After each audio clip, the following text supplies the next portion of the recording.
Brigadier General Ashandi yawandikibwa mu bukyamu kubanga etteeka ligamba nti omuntu olina kubanga olina sini ey'omukaaga oba ekijenkana. Kati bwe twatunudde ne pulida wange twagenza okulaba nga kituufu akakiiko ka National Council kamuweereza certificate emugamba nti bwe bapimyemu byagala okwenkana ne sini ey'omukaaga. Naye mu byo nga bagamba nti balina diploma mu byamagye. Ekyokubiri alina basic military training course eya UPDF gyeyafuna UPDF gyeyamuwa mu 1982 n'endala nti company commanders course eyali ey'emyezi 3. Nitwagala tutegeeze eggwanga yenna n'omwana ayooka akimanyi nti mu 1982 tewaliwo UPDF. UPDF Semateeka owa 1995 yateekawo UPDF nga UPDF tennabaawo waliwo NRA. Ate nga NRA tennabaawo mu government mwali mu UNLF agali amagye g'obote. Kati mu 1982 Brigadier General Ashandi tewaliwo kintu kye bayita UPDF teyaliwo. N'ekyo buno bulimba kyayogera ekirungi kimanyiddwa. Semateeka waali yateekawo UPDF kati tayinza kubanga yaliwo yakola course eya UPDF mu 1982.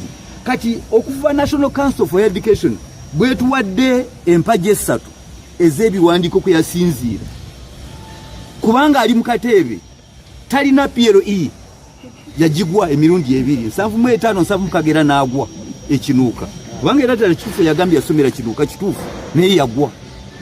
Sine ey'okuna tagirina kubanga tugambye nti yasomerako ekabwohe 1977 paka 78 tayina olevo tagirina.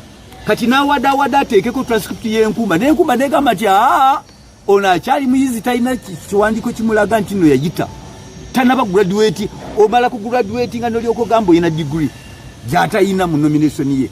Kati tugamba nti no bino byonna azingeko enguguze ayangwe mangu okuveerwa emiyaga kubanga bwe tukubye mu tooki mu biwandiiko byonna oyinza okudduka naye tosobola kwekweka.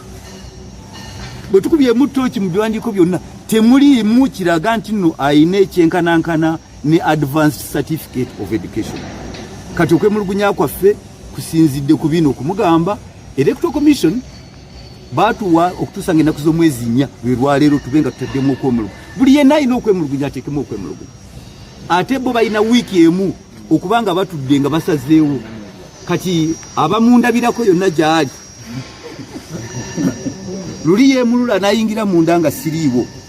Naye kakati ate ku luno abamulaba yonna gyali yali abiyita byakusaaga naye ne bodduka tujja kugoberera era kanso nkwebaza okukola obulungi omulimu guno kubanga yennyini mu CV ye n'ekisesa akulaga nti nno mu 1970 yasoma okuva mu 1970 mpaka 78 lwe yasoma primary. Ate era mu ngeri y'emu 1977 mukaga ng'atasoma siniya. Kali ali mugezi akyanta ng'atogudde. Oli ku Yugi Update TV ng'osinzidde okubanga otuwuliriza. Twabagambanga wano nga mugano tuwuliriza nti mwegatte ku maanyi g'abantu musobole okubanga muweereza mu abantu naye tukusaasira nnyo olw'ebyo byakutuukako naye kasita Mukama Katonda obulamu bwo okyayina wabula kati ky'olina okukola kwe kufunvuyira okulaba nga olwanyisa gavumenti gy'obadde okuumidde mu buyinza ebbanga eddene kubanga ebyo mwali musuubira bijja kubaawo. Era kanono kabonero akakulaga ebyo byannyonnyodde Ssekikubo kabonero akakulaga engeri Uganda gyeri matiga n'abakulembeze baffe abatali babugumyeko kati temubeewuunya kubanga bakoze ebintu ebyennyamiza ebyabapettu kubanga tulabye nnyo amagye oba aba high ranking officer nga bakola ekintu nga tokimusuubiramu naye ng'ekyo kiva ku ki? Kiva ku butabugumisibwako okitegeera. Sagala kweyongerayo nnyo oli ku Yugi Update TV gwatanatweyungako kirira wansi waliwo ekigambo subscribe kikoneko obeere nga otweyungako. Kati gwe wano wenjigira mu comment section enkubuuza ekibuuzo nti olowooza Uganda ekoledde ki abakulembeze abeesowolayo oba gavumenti bebateekamu ne bagenda mu maaso n'ogituusaako obuvune naye nga tunenya gavumenti so nga abantu beetukasukamu bamanyi bulungi nti bano mentally bayinza okubeera nga tebali okay. Eko omuntu ng'amuwadde operation nga tasobola kustandinga situation, kuhandlinga situation eyo ebeeriwo nga talinaako wadde ka ideology n'emu okulaba ng'embeera agikwasaganya. Kati tetwetaaga bantu kiko ekyo. Era tulabye bangi nnyo era eyo gy'owulira emiranga gye gisinga okuva lwa mbeera eno.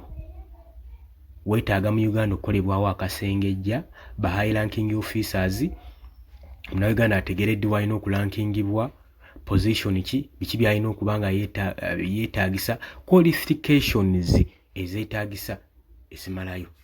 Nze endowooza yange simanyi gwe ndowoozayo naye osobola okujja mu comment section kubanga ffe aboolekedde mu buzibu naddala mu kano akalulu ka 2026 obweraliikirivu bungi nnyo eri bannayuganda ku biki ebiyinza okubabaako. Jjukira emabegako awo batraining aba LDU mutuufu ng'oli omubuuza n'erinnya lye talimanyi naye n'omuteeka mu bantu okuttingana ne kufuuka okuttingana.